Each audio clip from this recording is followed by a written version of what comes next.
Sveiki visi, noriu pasveikinti jūs susirinkusi popietinę sesiją ir pereiti prie angliško kalbėjimo, nes turime svečių. So welcome everyone to this session. The session is with a special focus on optics, ornamentics, geometry, vibration of music, of sound. So it seems to be very interesting session. And I would like to invite our first, we have 3 presentations in the session, and I would like to invite our first presenter, Dalia Aleksandravičiūtė. She is PhD student at the Lithuanian Culture Research Institute, and she will look at Čiurlionio's works. She will interpret it through Jurgis Baltrušaitis concept, so it will be interesting to listen to. Hello everyone. I would like to introduce my theme about the visionary spaces of Čiurlionis that are between perspectives of aberrant and anamorphic gaze. Often referred to as an artist, fantasist, Čiurlionis himself used this term to describe the nature of his own creative work. For example, he wrote about his famous cycle, Creation of the World, that it resembles the creation not according to the Bible, but of some other kind, a fantastic world. In other words, according to a visionary imagination rather than imposed norms of tradition. The paradoxical nature and fantastical qualities of Čiurlionis phenomenon have been noted by many of his early critics, including Mikalojus Vorobyovas, Alexis Ranitas, and others. As early as in 1938, George Hoffman, after visiting Čiurlionis Art Museum in Kaunas, highlighted the paradoxical nature of the artist's visionary and archaic qualities. Stasys Hoštautas, in his turn, identified connections between Čiurlionis' work and the fantastic Middle Ages of Jurgis Baltrušaitis Jr., to whom we will return shortly.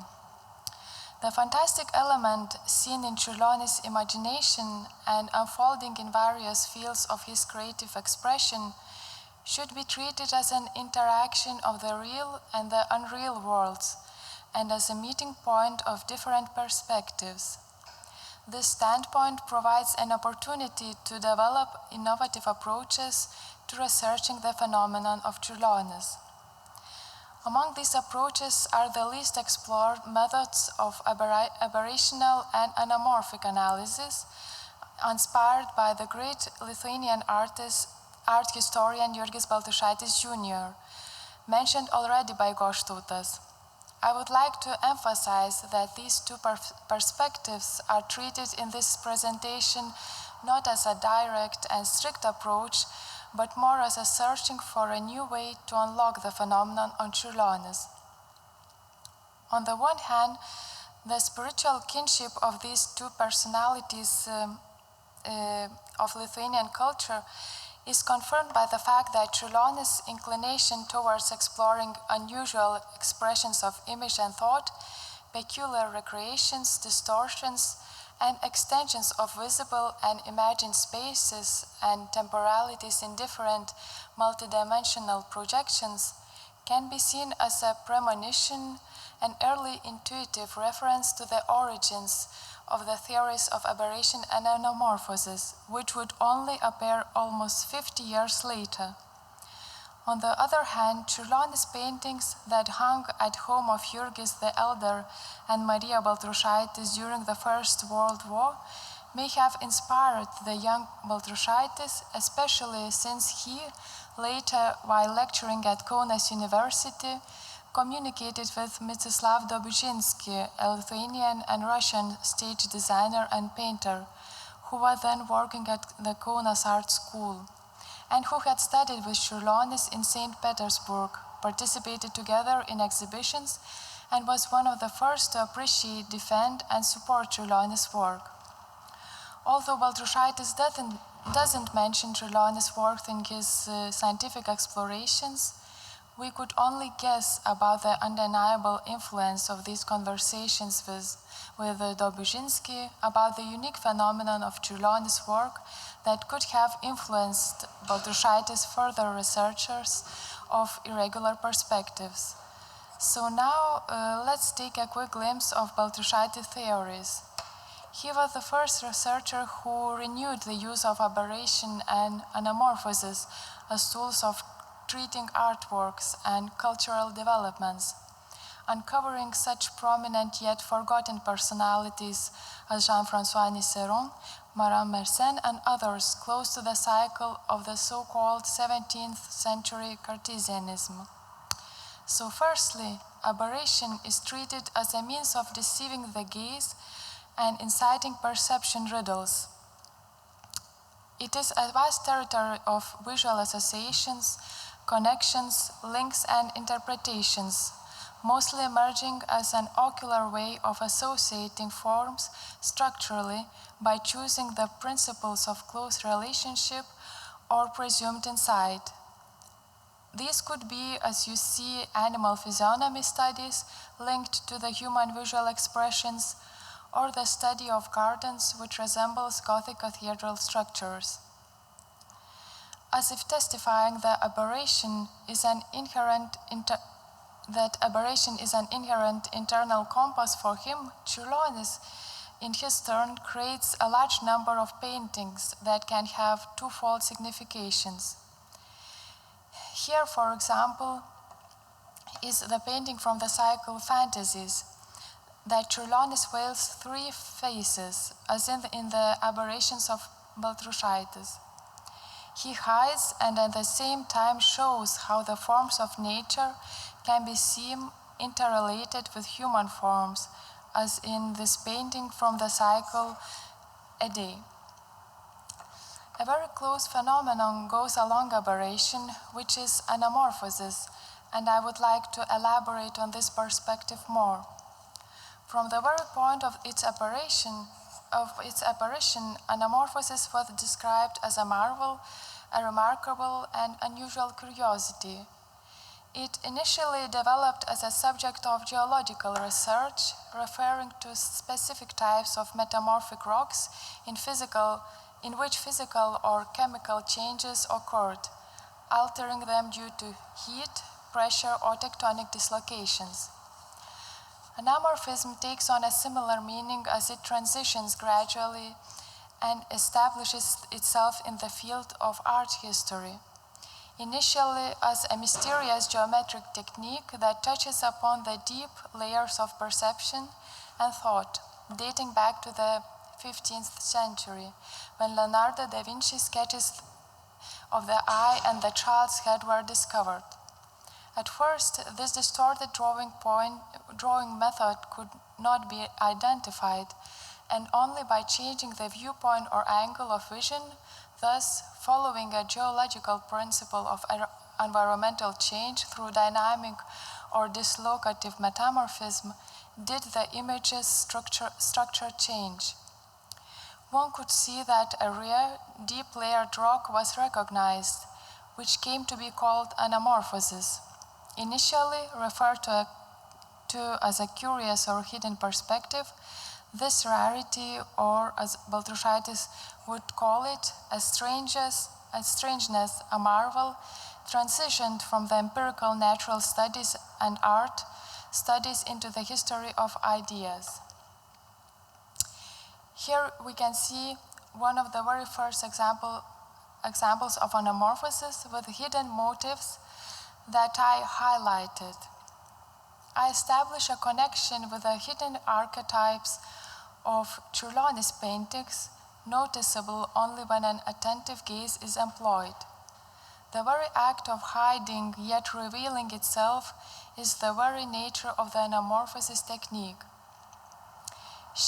Shifting the perspective to the opposite side allows the recognition here of St. Francis praying. From the oblique arrangement, a frontal view resolves into a linear landscape of fields. While studying anamorphosis, I managed to perceive an interesting process that I call anamorphism, a coined term to describe a kind of expression of anamorphosis in thinking. Anamorphism unfolds precisely in the context of the emergence of anamorphosis, more specifically, the 17th century and its metaphysical thinking. Here is a revealing example of it from the optics of René Descartes. Here I highlighted the most important parts that there are no images that must resemble in every respect the objects that they represent, and even that their perfection frequently depends on their not resembling them as much as they might. So that often, in order to be more perfect as images and to represent an object better, they must not resemble it. As we all know, Čiurlionis was very interested in studying not only nature, but also the writings on it, including Descartes, Wundt, Flammarion, and others. This fact was witnessed by his brothers and sisters. It's not precisely known which specific translations of Descartes' works Čiurlionis had the opportunity to encounter while studying abroad or through the mediation of his intellectual friends, the Moravskis and Wollmans. But the influence of his writings is undeniable. The non-identity between an object and its image give rise to the fantastical visuality, and the attempt to bridge these dissociated aspects paved the way not only for Cartesian dualism of body and spirit, but even more significantly for an anamorphic mode of representation. Also transcendental, the images created by Čiurlionis are in constant relation with the earthly world, particularly with nature, from which the artist never detaches. He explores how physical reality and supernatural worlds intertwine, forming the most extraordinary structures. The essential element is processuality, the movement between states in liminal space. When we were sitting on the hill, I quietly descended to the valley and observed us, a paradoxical Čiurlionian dualistic experience that seems to target the very core of anamorphosis. First, a gaze through sensation and the body into the depth of the soul. Then, not a linear direct perspective, but a latent sidelong one, as if at an oblique angle, revealing another, more true side of the image, the essence of thought. The expressive device of contrast is complemented by inversion extended through introspection. Alongside the contrasting planes of fleeting moments and stable eternity, the unfamiliar traveler is inverted into a direct eye, which by the end of the work is observed as if from the outside. This movement returns to self-observation within self-observation, a picture within a picture corresponding to the exploration of the soul's nature through the method of introspection. And for this, a turning back and observation as if from outside is necessary.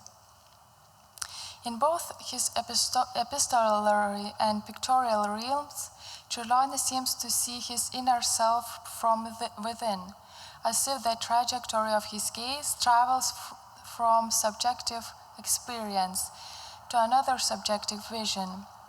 For instance, he equates his longing for his beloved to a journey of a soul from one space akin to the chambers of a wunderkammer to another, kissing Sophia's palms with such miraculous noble lines and path along which my soul once wandered in a dream. Do you remember? This reveals an anamorphic vision, a heterogeneous vision grounded in latent spiritual interconnectedness, unfolding as a fragmented, distanced space of imagination. This imagination is woven together from different perspectives, linked both to dreams and memories, encompassing space and time. The possibilities of exploring artistic space from the perspective of anamorphism are evidenced primarily by Čiurlionis letters. In them, vivid words suggest a capacious image, while a soaring literary thought weaves fantastical artistic visions.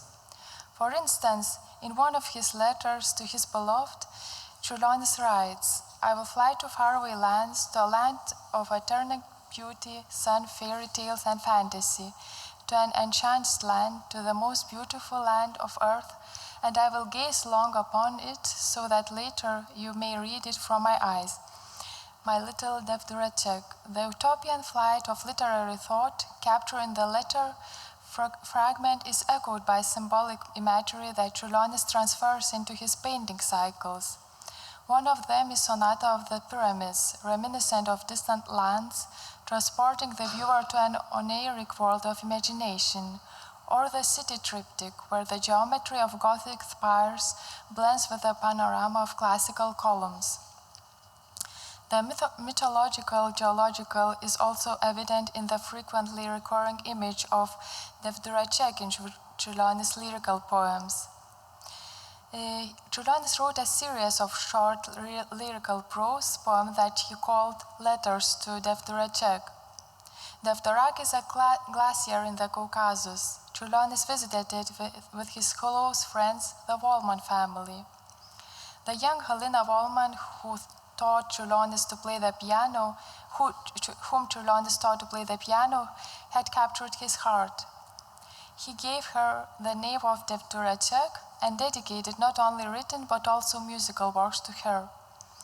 Intuitively, as if naturally, Čiurlionis built painterly and literary spaces on the planes of empirical observations and imaginations. And finally, in the epistolary space, the reference to the high towers and in the painting,